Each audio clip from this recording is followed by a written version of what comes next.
You can know somebody by their habits. You're not known as an artist because you paint one picture.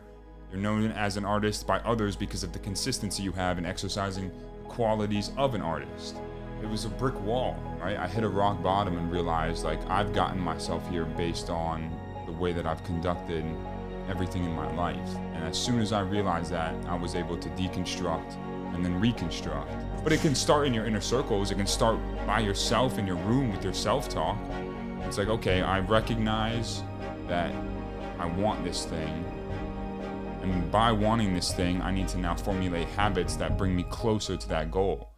People try to put us to down. Talking about my generation. Hard is the new fun. Ask not what your country can do for you. Ask what you can do for your country. Who's going to carry the boat? My generation. Welcome to the TLT Movement Podcast, a podcast for tomorrow's leaders today. Let's go. In this episode, I can't think of a better leader to have on than Mr. Joshua Beiter. He went through our TLT program as a student. He's come back as staff. He's come back as a mentor, and he has slowly but surely become one of my closest friends. He is sold out for living to serve other people. He's a great guy. And so I can't wait. This has been a long time coming. Thanks for having me, first off. And I have to say that TLT has been a foundation for exercising leadership skills throughout just my young life, my teenage life, the trials that being a middle schooler and a high schooler brings. It is essential to be surrounded by good people and to fill your brain with information that's going to equip you for what life is really like. Because honestly, like, life is hard, right? It consists of so many different things, and it's constructed of trials and tribulations that shape who we are as individuals, right? We build personality as we encounter the problems of life. We build habits according to our routines, and our personalities develop in the midst of this process. And so today, it's about taking ownership. It's about recognition and claiming your identity. Why do you think it's important for somebody to understand their identity at a younger age, this like young adult age? Because the world is so confusing, and it's going to try and shape you based on the current agenda. Honestly, if you're not solid within your own mind, the world is going to try to shape you according to what they think is right. Especially being founded in truth, like even a biblical truth, right? It's just key to be able to grow and have an understanding of why you were made, what you were made for, and it just creates purpose, I think, honestly. So there's 4 specific categories that I believe every human can fit the entire makeup of their life into. You know, today we're going to touch on 2 of these things, and that's going to be relationships and health. Okay, what are the 4 total? So the 4 categories, this is what I've said. I said, I believe I've broken down the entirety of a human existence into 4 categories: relationships, health, finances, and hobbies. Okay, yeah. Right? And so just, I mean, if we're ready to dive right in, Let's dive in. Let's start with relationships. Relationships are the most important area of life. Relationships is what makes life worth living. Without relationships, there would be no need to live on earth. Within this category of life, being relationships, there are certain ranks and priorities that should be determined by each individual. Yahweh, or God, created human beings for this exact reason, to be in relationship with him first. Then him first, and then comes blood-related family, and after them comes friends, right? Okay, yeah. It's also safe to say you must build a relationship with yourself in order to grow as a person, right? If you're not having this kind of self-dialogue, this recognition of where you're at in your current phase of life, then there's no grinding of gears to really develop, right? It's kind of just like this even level plateau of just getting through the motions of life. Right. I've noticed a lot of people our age, they, including myself even, drown ourselves out. We don't want to be alone with our own thoughts. So when there's any downtime, we're playing some music in our ears, or we're watching some YouTube short, or we're just distracting ourselves. What do you think, in your opinion, a healthy relationship with yourself looks like? Humility being the key essential of it. I think we as people must recognize that who we are is based on the habits that we form, in a sense, right? Like, you can know somebody by their habits. You know, it is a fact to say that you can know somebody by their habits. You're not known as an artist because you paint one picture. You're known as an artist by others because of the consistency you have in exercising the qualities of an artist. Right? You paint a picture every day. You make it known to the world by posting, vlogging, selling, and sharing your artwork. Enough of any habit is certain to create an identity that is based around the habit itself. And so, like, off note here, it's so true. When you do something consistently and repetitively, you start to become attached in the way that you operate, and it becomes a part of who you are, whether it's good or bad. And so the humility to be able to recognize the habits that you have and the steps that you're taking and what it's doing for your reputation, in a sense, is ultimately going to be how you're remembered. And so... Dang, yeah. So it's a good show of what you love and by what you do every day. And so if you're a Christian and you say that you love God and he's at the top, how is that showing up in your life? Are you just going to church on Sunday, or is it an all day, every day dialogue? Yeah, like when somebody looks at you, what are they recognizing without even words being spoken, right? And Wow. It's so powerful to be able to give off that kind of energy and that kind of aura about who you are and where your spirit is at, especially being in connection with the King. And so it takes time, it takes diligence, it takes practice, right? No one's perfect. I think ultimately the idea of perfect is so far stretched that we have to align it with some sort of truth, being the Bible in this case. Right. And then through that truth, we can work things out. We can exercise our habits. We can become aware of the things that we're doing, the words that we're speaking, and just be diligent in desiring to change. I think that's something where this generation right now has kind of become suppressed. There's no need to change or to get better because everyone's comfortable with where they're at. You're okay exactly how you are type mentality. It's easy. Yeah. It's easy, right? And so, like, why change when things are going easy for me, right? I'm happy working my job. I'm happy with the routine I have. I'm happy sleeping in. I'm happy eating the food that I am. And it's not the standard. Honestly, like, we should be pursuing excellence. And I think excellence is so underlooked these days because of the agenda that's pushed to just be comfortable. Like, no, let's get out of our comfort zone. Let's see what we're made of and let's challenge ourselves. I was listening to a podcast the other day with RFK Jr., and he was talking about how if you want to see results, you're going to have to wake up when you don't want to wake up. You're going to have to work out hard when you don't want to. Everything is going to be like you're not going to want to do it. And I find that concept so intriguing that it's a part of the design of human beings. Is like when you want to move up, you got to force yourself to do things you don't want to do that aren't comfortable.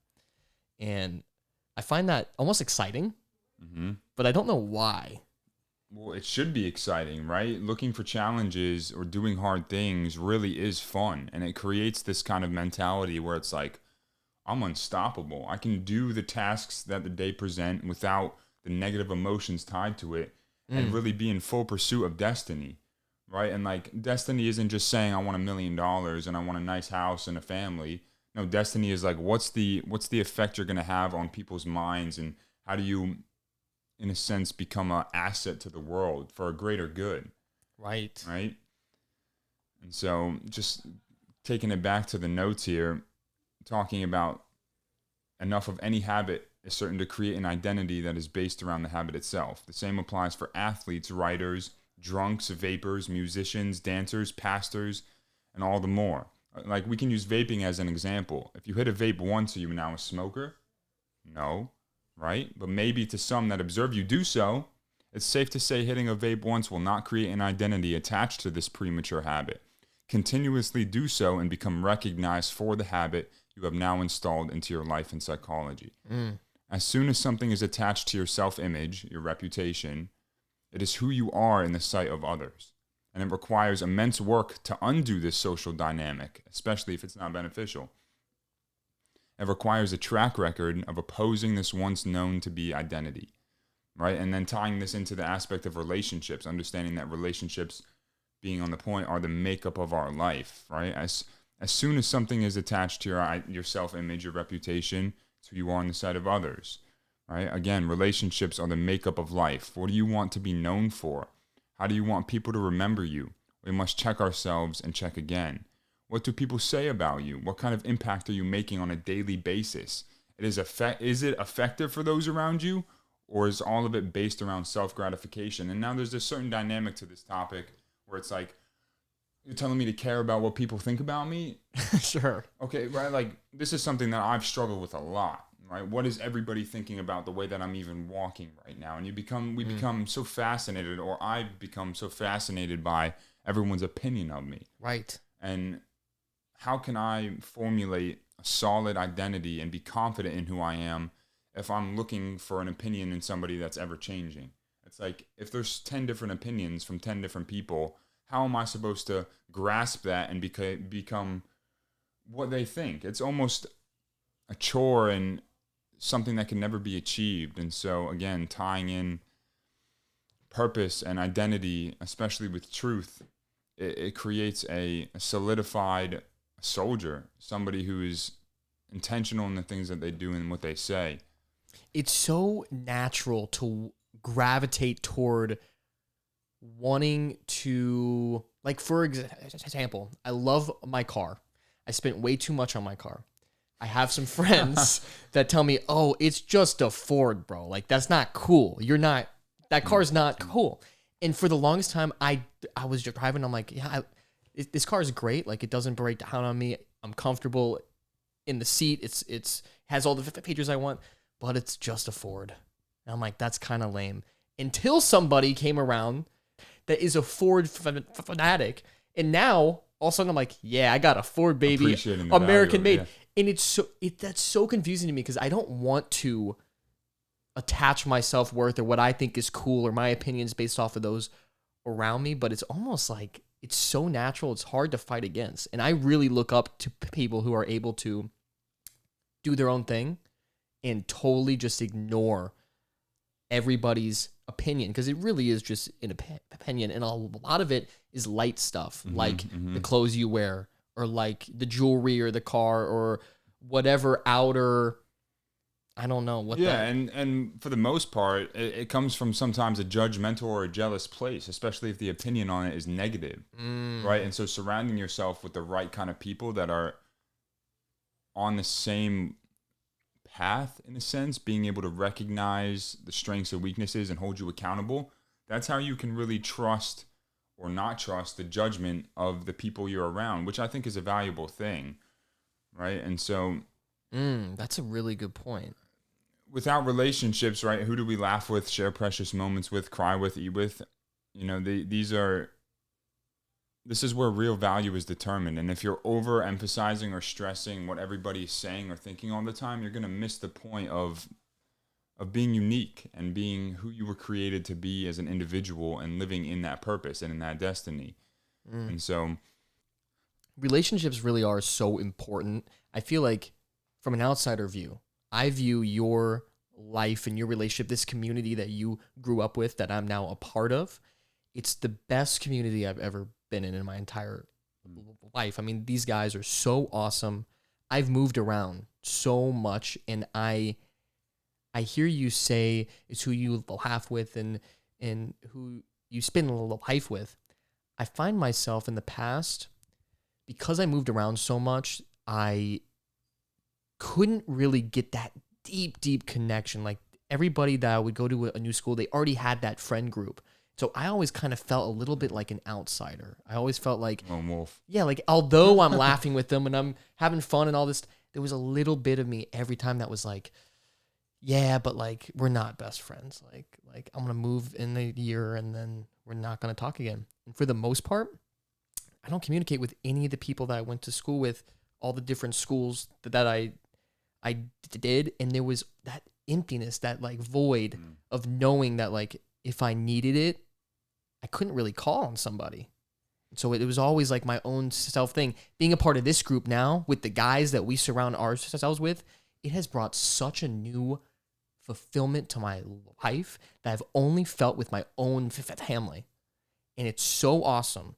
The church that we go to, this community that's been fostered, these guys that I know, like, we got like a dozen guys that if we need something, we can call them up and they're there. Like, that is so it makes life so much more richer. Right? Imagine life without that. There wouldn't be life, right? No, it'd be ultimately empty.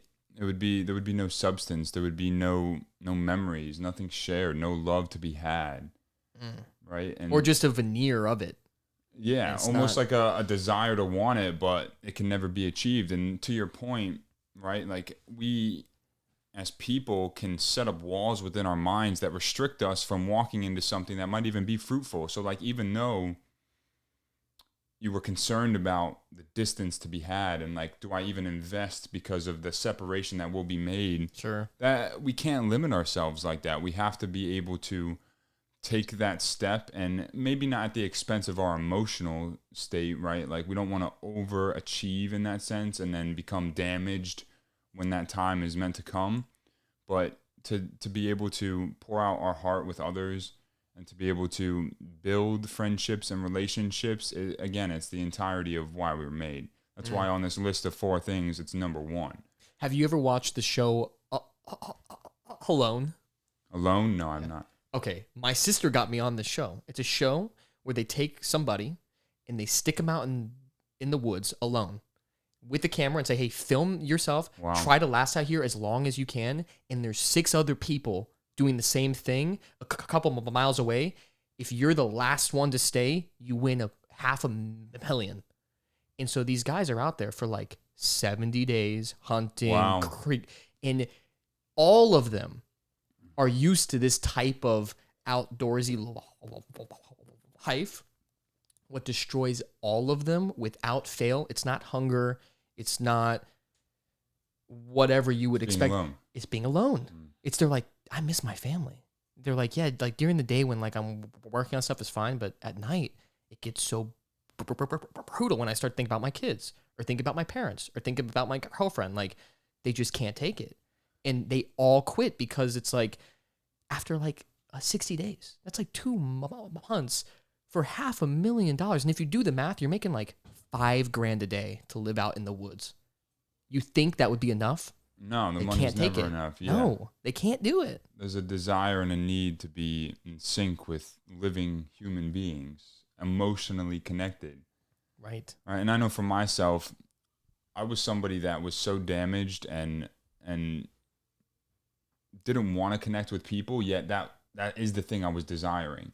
So it's like I wanted human connection, but I shut it out because of my own ideas that it wasn't going to satisfy and it wasn't enough and that nobody gets me, nobody relates. And that's so not the case. There's somebody going through maybe not the exact same thing, but that understands the pain and not necessarily even being a negative. There's somebody that can share good moments as well. Sure. But all it takes is being willing to have open conversation, being willing to be vulnerable. And you'd be surprised to see how many people are moving in a similar direction.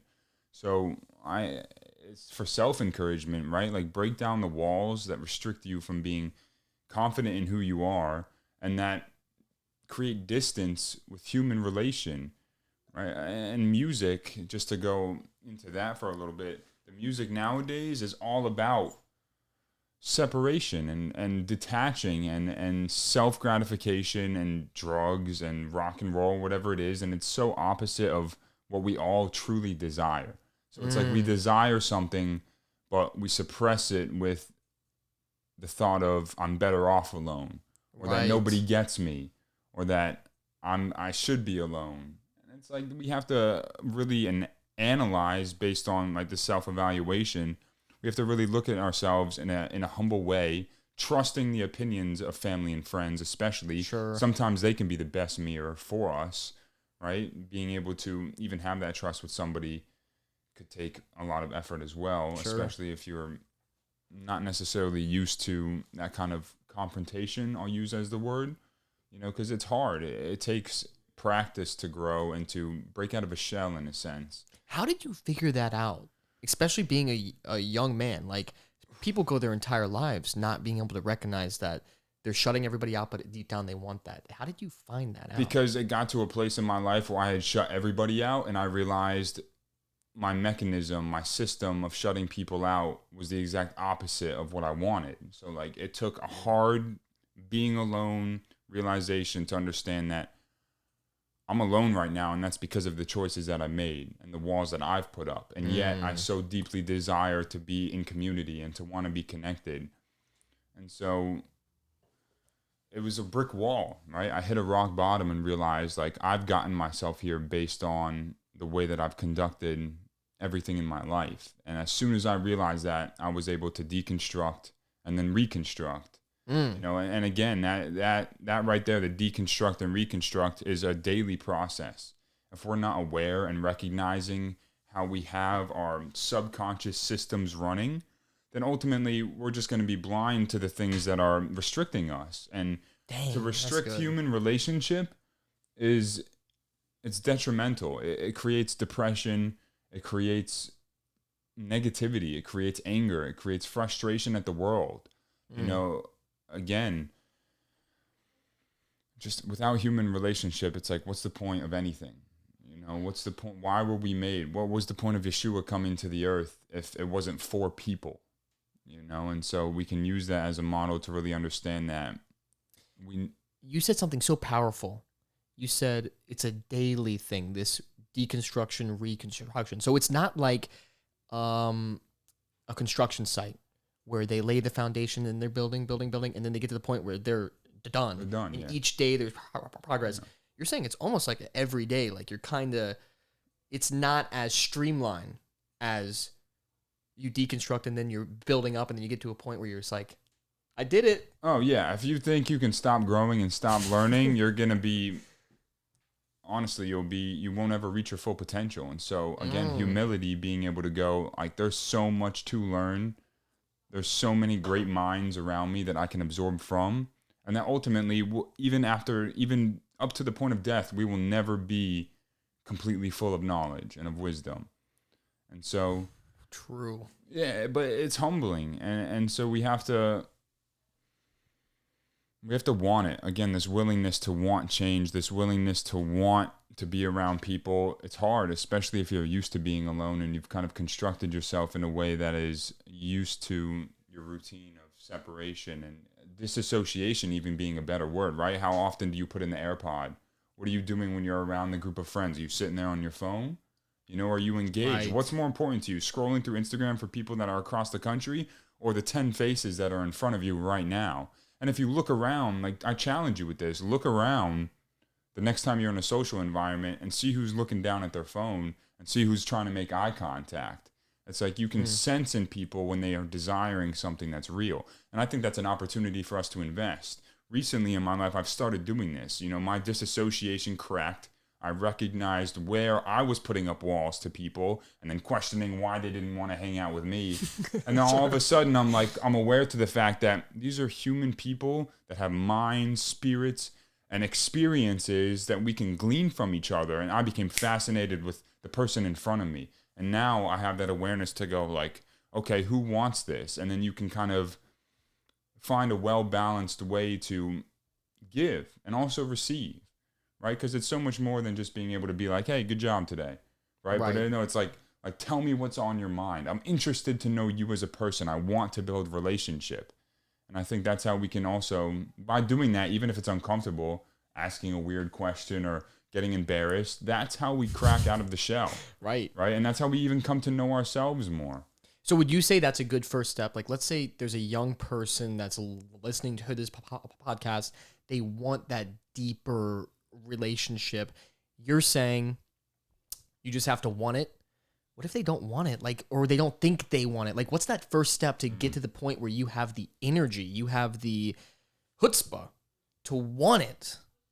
Well, for me, wanting it came from a place of not having it and ultimately desiring love, right? And like being so darkened in my aloneness that I realized that it all starts with a want, a desire, right? Every great thing that's ever happened in the earth started as an idea. And so being able to recognize the power of our self-talk and our psychology is almost like my want to have it is going to initiate a habit, a consistent routine that I do, and that can ultimately usher me in the direction that I know I want to go. even if it's just a thought and you realize like, how am I going to get there? Of all of a sudden, am I going to be friends with everybody? No, you can't expect that either. Right. But it can start in your inner circles. It can start by yourself in your room with your self-talk. And it's like, okay, I recognize that I want this thing. And by wanting this thing, I need to now formulate habits that bring me closer to that goal. Not necessarily being goal-oriented, but working on the systems to get to the goal. So with the daily, right? A daily process, step by step, a 1% shift, right? Being willing to put down the phone and to invest in the person in front of you. Ask a question that you want to be asked, and then be surprised at the conversation it starts, right? That's good. Often when I want to know about somebody, when I want to talk about my day, I'll approach somebody and be like, how was your day today? What did you do? What's going on? I have the expectation that they'll ask this question back, right? But it's so true. It's like, just initiate it. Be the first person if you have to. And again, you'll be surprised at what comes. You're so right. I cannot tell you how many times grown people, like people 50 plus, are like, they don't reach out to me, so why should they reach out? I'm like, it takes two to tango. If you're thinking about them, send them a text. And I can't tell you how many times I think about somebody and then they text me. It's like, that's not a coincidence. It definitely is. Yes. So much bigger than that. And I always appreciate when they do. I'm like, dude, I was just thinking about you. How are you? Would you like to come to church? And it starts a whole deeper relationship. And to that point, it's like, if you expect for people to reach out all the time and you expect to be the one that gets texted, and then you're surprised that when it's not happening, it's almost like a wake-up call. Like, maybe I should be the one reaching out first. And this is something that I think in the crucial ages of 14 to even now being 23, it's like, if you don't invest, you can almost expect that you won't have any investments made in you. And so there's this reap what you sow kind of idea where it's like, nobody ever might text me first, but I'm going to make sure that every day I'm texting somebody, I'm calling somebody. It's a part of my routine, my habits. Right. And then in doing so, you become accepting of the fact that, hey, maybe there's this calling over my life to be the person that they need because they don't have anybody reaching out to them. If everybody's sitting back going, I'm waiting for somebody to text me and call me and tell me they love me, and then I did a good job, nothing's ever going to get done. Nobody's ever going to have that desire satisfied. And so being involved in relationship is 100% sacrifice, right? On both ends, especially, marriage, that could be a whole different topic, but to keep it real for this age group, the people that are listening, the young people, us right now at this crucial age of mid-20s, it's like, you have to accept and be willing to give your all, even if you get nothing in return. And it's a risk. Yes, and it is a risk on your own emotions. I can't tell you how many times I have spread out a bunch of seed to reach out to and get nothing back, and you become jaded. Defeated. Yeah, you're like, what the heck? Why don't they reciprocate? And it can get frustrating. But if you think about it, like, I think sowing the seed is the perfect example, because the guy who throws out 1,000 seeds, he'll get a bountiful There's harvest. Bound to be a harvest. You'll look at him and go, oh, that's great. I should do that. And you plant a couple seeds and then they don't sprout. Like, you plant like 3 seeds and they don't sprout, and you go, maybe it just doesn't work for me. And then walls get put up. Yes. It's because that guy threw out 1,000. He got 15 back, but he got 15 more than you because you only did a little bit. Yes. And so I love that mentality to reach out far and wide to as many people and try to be that glue and develop a community. I see the one that we have here, and I noticed, even though I wasn't here the whole time, I noticed the work that some of our older mentors, including Ange, who developed TLT, the work that they've put in over the past couple decades to grow this group. It didn't just come out of nowhere. It took a lot of time. Consistency. Yeah. Just like any relationship, it requires a consistent effort and an investment made. It's not just a one and done, and in 10 years, my 1,000 turns into 1,000,000. Right. It's a no. Every day, I'm putting all of what I have into the people in my life, or else it won't last. Right. And so if we crave this desire with relationship and we want it, what are you doing to water that plant? Are you sitting back and expecting all of a sudden you're going to have some glorious tree grow out of nothing. No, nothing can come from nothing, right? So you have to put something in to get something out. And if you're not getting out what you ultimately want, maybe you're not putting in enough, right? And that, oh my gosh, I love that, because it's not just relating to people and friends. It can also mean like, if you, let's say we're both looking for a wife, the answer is not necessarily to go out on a bunch of like Tinder dates over and over again until we find her. The answer would be is you got to sow in, become the husband that she deserves. That's all you can do today is work on yourself and The how identity. you can. Yes, exactly. And so that when she comes, she'll recognize you. Because if you don't do that work and you don't put in that effort into yourself, she'll come by and go, hey, you're a great guy, but she won't recognize you to be her husband, and she'll move right on. Because if you're not willing to invest in yourself, in your mindset, in your own health, you won't be able to invest into her as much as she needs that. Oh, yeah. And something that I've recently started doing is daily declarations. It's I am statements. Even if I am not fully what I'm saying I am, it's creating a mentality that's attached to a deeper purpose, an identity. And so when you can say things like, I'm strong, I'm confident, I'm able to do whatever comes to my day today, right? I'm an achiever, I'm a winner. It creates this identity that's not based around what necessarily you're doing, but the self-talk you're having. And you said something about health. And I think to kind of subcategorize and go into another important area, the second thing on our list being that the four, Relationships, health, finances, and hobbies, right? And health is more than just what you eat. It's physical and it's mental. right? Now we're going to take a quick break to hear from our sponsor, Elevate Life Educational Foundation, that makes the TLT movement possible. There's never been a more critical time to elevate your life. We are starting a movement, TLT Movement, helping tomorrow's leaders today to transform, step into their greatness, and have breakthrough in the areas of emotional intelligence and spiritual intelligence so they can step out in life and do hard things, learn their identity, step into their purpose at a young age. We're training them through different courses of action. We have the STAND program, that's 3 days with a 1-year mentorship, the LEAD experience, which is every summer a 5-day, and then SERVE. So they learn that when they change their world, they can change the world, making an impact. There's nothing more rewarding than helping young people discover their identity and purpose. Help us with the TLT movement, getting these tomorrow's leaders today to stand, lead, and serve in their world. Check out our website at tltmovement.com to see our next training and mentorship. And there's a nomination form. So nominate those young people in your world. Let's get them registered today and help us to elevate life. So both physical and mental health are essential to operate this body we so freely possess. We didn't ask to be here or plan to be here. Life is a gift. We must treat our bodies as such. Nevertheless, a free gift given to all for our spirits and minds to exist in a physical reality. If we do not take care of our body by making impactful decisions, then how do we expect to be a source of power and light in a dark world? Each decision is crucial. What you eat and drink, what you watch and listen to, what you wear, and even more importantly, the words you speak. All of these things require effort and continual work to keep relevant. One does not eat a single salad and read one book to become the most healthy and wise person.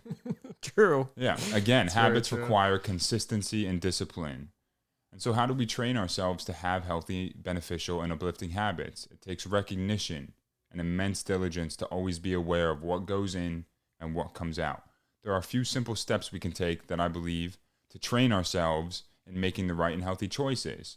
First, being the very first thing, which is requiring humility, is we have to analyze our habits. We have to humbly accept all that is a setback in our lives, right? And again, with the people in our lives, to do so, it takes humility. And often the people in our lives are the mirror that we need to be looking in, trusting that the counsel of our friends and family and whoever it might be, if you're in a relationship, your significant other, that they know you, and you have to trust that they know you based on the relationship you have. So even tying in relationships to the health, if your relationships aren't functioning at an excellent level, and you're not investing constantly and being invested in, then how are you going to be able to reflect on who you are in the sight of others? Not that the sight of others is the say all be all, but that it does matter to a degree. Again, with the reputation. All right, we're naturally blind to some of our biggest weaknesses as people. And so trust and loyalty is even intertwined into health, right? If somebody's telling you like, hey, I don't think that's good for you, whether that's a relationship with a person or a dietary habit or something like vaping. Like my parents are big on this these days, right? Like we know what's up with cigarettes and we know the effects it has. We know they're negative. All of a sudden this vaping device comes out and everybody's doing it like it's fine and it's just water vapor. We're not even, I don't even think we're 5 years into vapes being around, and yet like, no, we're good. People are already suffering, And respecting older folks, right? Knowing that they've experienced life, if you're so willing to deny the counsel of them being like, hey, maybe you should think twice about that, then you're walking down kind of an icy path and you might end up slipping and, hurting yourself. So definitely taking heed. We live in a fast, not just a fast food society, but a fast everything society. We want it now. We want it as fast as we can. We want it exactly how we want it. And so you have something like McDonald's that's so accessible whenever, wherever, because there's 5 on every block. And if it's just become embedded in you that like, hey, I want a cheeseburger right now. It tastes good. It might not be good for me, but I like the way it makes me feel. It's quick. It's convenient. It's easy. That's how we fall into a system of weakness, of feeding our flesh what it craves in a moment. If you're not resisting the desires that you have, especially if they're unhealthy, then how are you going to be able to see what you're really made of and tap into that true identity and that purpose? It's that quote that we always go back to on this show that sounds a little wrong, but I think it's spot on. How you do anything is how you do everything. Mm-hmm. And if you're constantly choosing these cheap and fast substitutes, it's going to spill over into your relationships. It's going to spill over into everything because your mind is so used to right here, right now. You're so right about, I feel like I'm young, vibrant, I'm quick, and the world's going so fast that it freaks me out. I'm like, everything is so quick. If I don't get on the trends now with my clientele the train video, ride. Yeah. And then like I film, clients expect that the next day. I'm like, it takes time to make something good. They're like, I don't care if it's good. Just we need to get this out. Mm-hmm. I'm like, okay. Mm-hmm. And that's what phones have meant. Whoever created this thing figured out the human psychology of how to feed that instant gratification, right? Yeah. How often, how much I check my phone even when nothing's going on? It's in my pocket. I'm thinking it's vibrating. Yes, you feel it vibrating. It's not. I look at it. I'm like, yo, that they've embedded into me. It's like a cue and a trigger, a response and a satisfaction, right? If we were to break down the point of a habit. Right? Like why, what is the purpose? Like, the habit isn't pulling my phone out of my pocket. It's the satisfaction that comes from getting a notification. Sure. And so being aware like that, especially with food, right? Something that tastes good, we get used to it. We want ice cream. We want ice cream after dinner because we like how cold it is on our tongue. Yeah. And we like the flavor of it and it's sweet. Yeah. Right? You trying to get some ice cream after this? Let's go. No, yeah. So, which honestly, I have a question for you, being that we're on the topic of health right now. Being somebody who's been gluten-free their entire lives pretty much, right? What are some of the challenges that you've faced with refining your diet, not being able to eat the cheeseburger that you see everybody eating or the slice of pizza? I can imagine that's had a toll. Everybody does. It doesn't. Honest to God, look at it like it's a gift because I'm like, oh my gosh, I can't eat all this trash. Like, thank God. Like, it's not even an option. And I don't ever crave it. The only thing I've ever craved is like a donut because it just smells so good.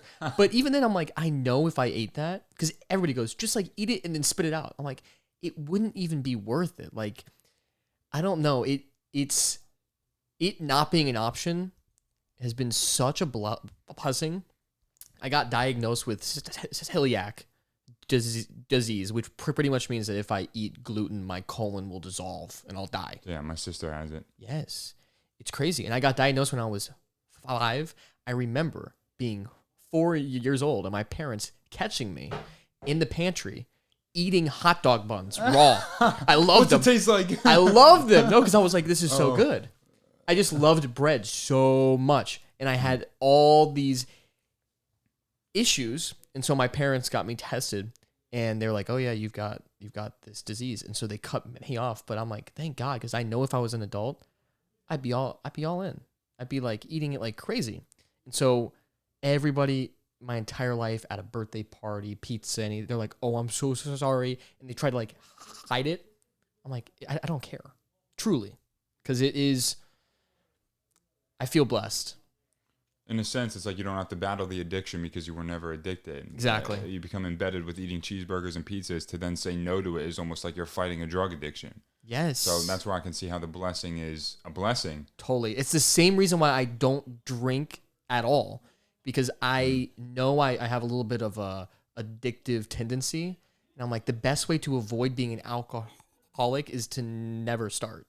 And so I just don't drink because I know I don't trust my own mental to go down See, that's that the path. recognition and awareness, though. That's Right. being able to analyze and go, I know this is going to be detrimental if I start, so I'm not even going to start, which is Totally. very mature, and that's hard, especially when you see the crowds around doing it. And so, It's easy if you don't ever do it. I think it's the same thing with gluten. I would encourage all the listeners, if you get an opportunity to watch pornography, to smoke, all these things, don't do it. Yeah, Do not, it's not literally worth it. don't start, and you'll have so much of an easier time. Trump yeah. talks about this. He goes, I don't drink, I don't smoke, I don't do any of this stuff, because his older brother found all that and said, don't even start. He didn't start, and now he's gone on to be such a successful businessman. Also, another very influential person, Dr. Charles Stanley. He is the pastor of In Touch Ministry. He was on TV for like 50 years. He actually just recently passed this past year at an old age of like 90 something, Oh, he which had a is great great. run. Oh, Yeah. great. Yeah. My dad was his doctor. He told me the same thing. He said, I didn't ever start. And so it was never a problem. I was not ever tempted. Because as soon as you start, I mean, I'll open up Colorado. I got a little loose. I was smoking some pot. I still think about it. I really, it's removed out of my life as a habit, but I still the think about it. repercussions of what Yes. once was. It's harder Yes. to stop and to reconstruct or deconstruct than it is to just never do it in the first place. Absolutely. I know this guy who's been in AA for 30 years. Wow. He says he has to fight every day to not drink. Doesn't seem like AA is working for him. Right. Well, yeah, but like, I think it is. He says it is, but he has to really be conscious every day to not let that slip, to not get to a point where you're like, come on, like Extreme one effort. drink won't Yeah. hurt. He has to stay on top of it. And I find that so discouraging, encouraging, but at the same time, like, dang, like if you get hooked on something, You're hooked on you're it. hooked your whole life, and You know? and you're gonna have to fight against it. Yeah, when you catch a shark in the middle of the ocean on a huge hook, it's not just letting go with ease, right? Like you're constantly, you could sit there for 2 hours battling this fish, trying to reel it onto a boat as it's resisting you. How much more the habits that we acquire that are not beneficial for us, that become addictive and that we allow to get embedded in who we are and our identity. So it's like, who am I? What am I fighting for? What am I chasing after? And how am I investing into the world around me? And if you're filling yourself, or if I'm filling myself with things like soda and candy and crap all day, if I could say that, Yeah. Right? How I'm am I- pretty sure you can say crap on here. there's no way I could be effective in the world around me and the people around me if my energy levels and my mindset and everything is junk. Right. And of course, right, it's easier to pick the cheeseburger than the salad. But by doing so, continuously embedding in yourself healthy decisions, you are sure to reap the reward and see the effect looking back in some, maybe not even a whole year or 2 years or Sure. 3 years. You can look back and go, wow, because of that decision I made then and the sacrifice I made then and the analyzation I had on myself, even though it was difficult, look where I am now because of it. Yes. And it gets easier over time. Mm-hmm. When you choose the salad consistently, give it like a month. I promise you. Would rather have it. It starts tasting good. Yeah. It starts tasting better. You're like, oh yeah, this is delicioso. Yeah. Again, this whole idea of vaping, because right now I think this is something that is grasping young people. This is something that I've luckily been able to escape from. And it started with simply, I'm just not going to buy one anymore. Right. Right? Everybody around me might still have one, and I now have to fight asking them for theirs.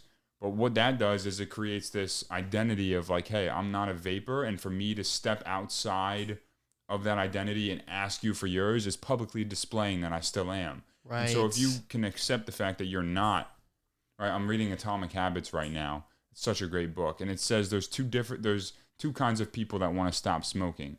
One that says, I'm trying to quit, and one that says, I'm not a smoker, even though they both might only be a day into not smoking. Right. And so, again, the self-talk, the humility to be able to recognize the path that you're going on and the identity you want to have to go, no, that is not a part of me.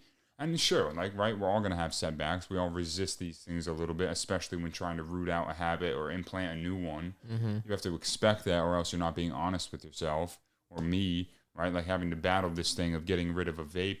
It started in February, maybe March of this year. I was like, you know what? I'm not going to buy one anymore.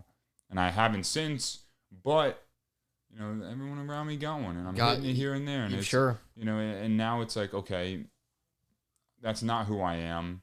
And I have to be disciplined within myself, because I can't expect anybody to hold me accountable to the standard that I'm holding myself accountable to, right? It always starts inner.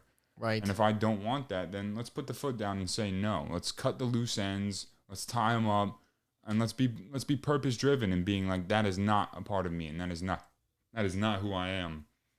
And being that we're both God-fearing men, what encourages me a lot is I'll go, look, if I step back now, if I slip back into this, what am I showing everybody the power of God?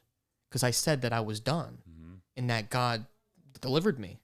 And if I start to revert back and allow my thoughts to go, well, you know, maybe one puff won't hurt, and start to get back into it, how am I witnessing to everybody else that God's power's not actually there? I mean, Dr. Jeff, he was saying today that we should be so blameless in the eyes of God that we could command a mountain to move. We can command fire to come down, bread to come out of nowhere. If we have the faith to do that, but we don't have the faith to stop watching porn, I mean, it's like, it's like that's something that really encourages me. Talk about mental health and the effects of pornography for all my young men, and for even grown men and married men, and all of it. Just, I don't know the statistics, but I'm going to assume it's in the upwards of 80% of men are hooked on pornography. I would assume that. And it's like, maybe that could even be because of the distance we have with real relationship, right? Tying that into the original. If we're not having this, then it's easier to have this. The question is that I ask myself, is it the distance between maybe my partner and I that's making me cause to go toward that? Or is it me going toward that that's creating the distance? It's like the chicken or the egg.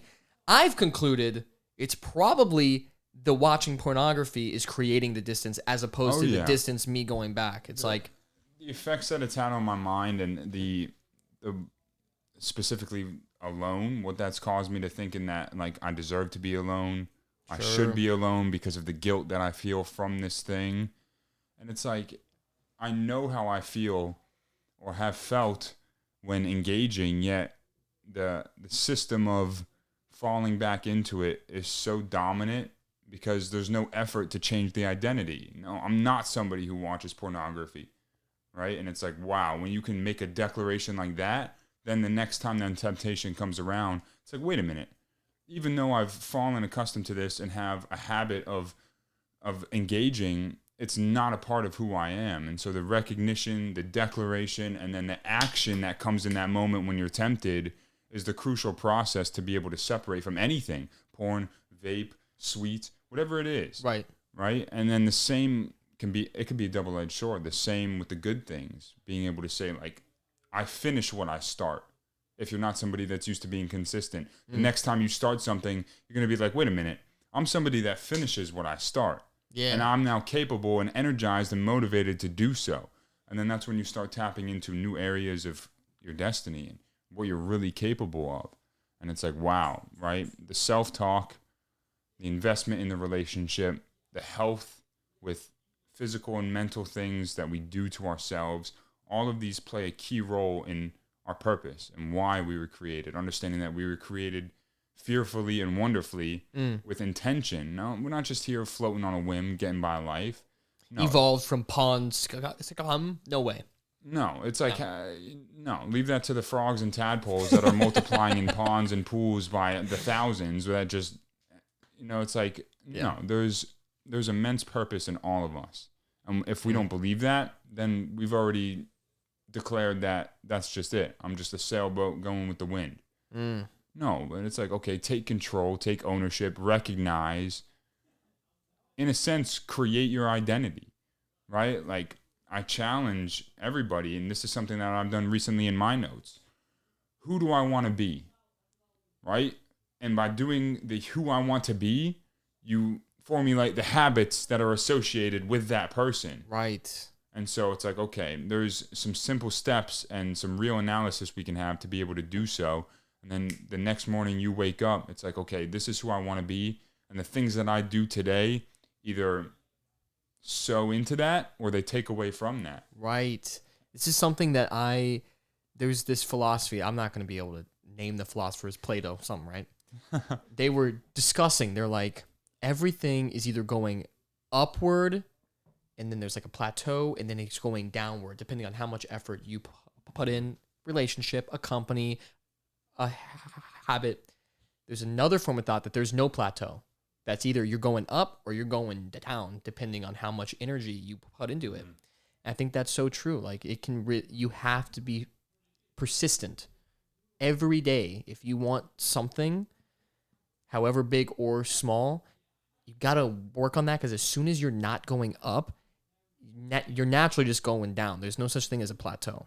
That's my viewpoint. To that, another analogy could be when you're walking on the shoreline heading into the ocean, right? And you get to that level to where, like, you're kind of flamboyant there in the water. If you stop going deeper, the waves are going to push you back. Dang. And so, yeah, sure, you could plant your feet in the sand and expect a wave to come and you're not going to move, but most of the time you're moving backwards and then having to expend energy to get back to where you were.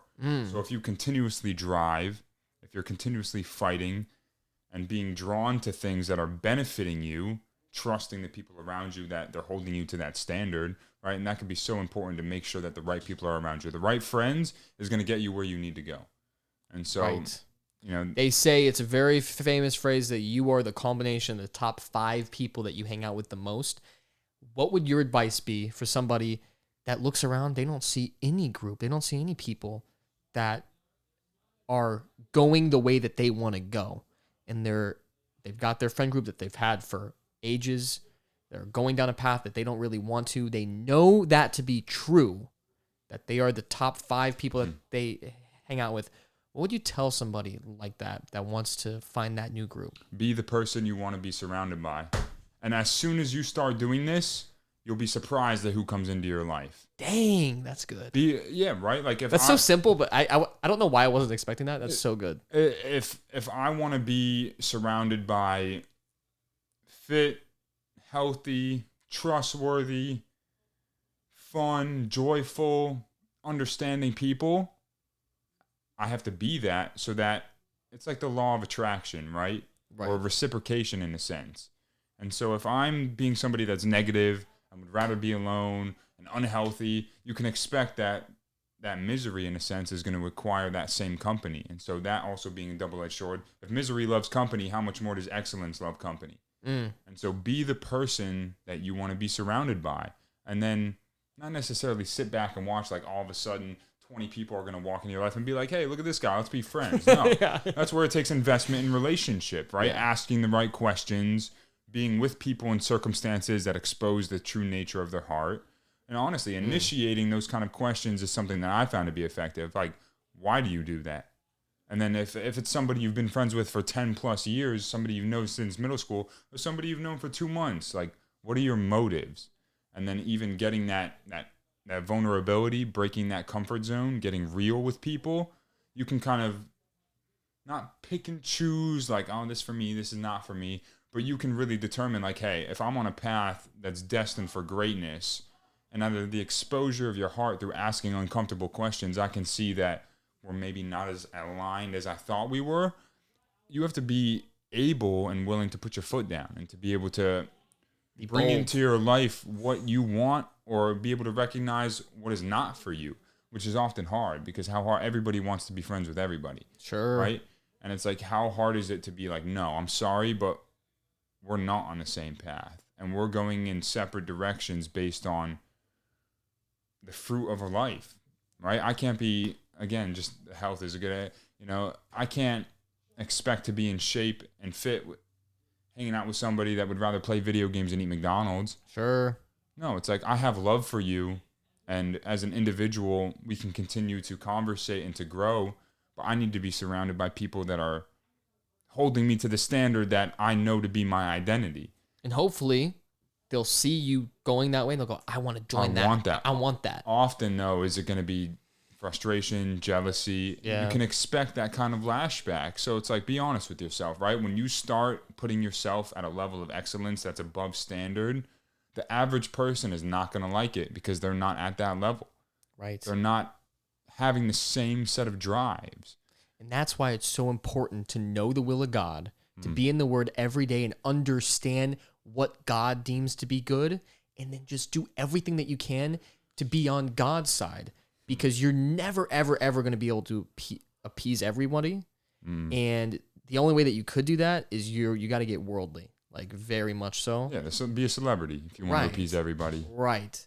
And so as long as you're secure in the fact that you're doing right by God, people can be jealous, envious, talk bad about you, say, oh, you changed, all this. And you'll know in your heart, hey, look, I'm not here to appease this guy.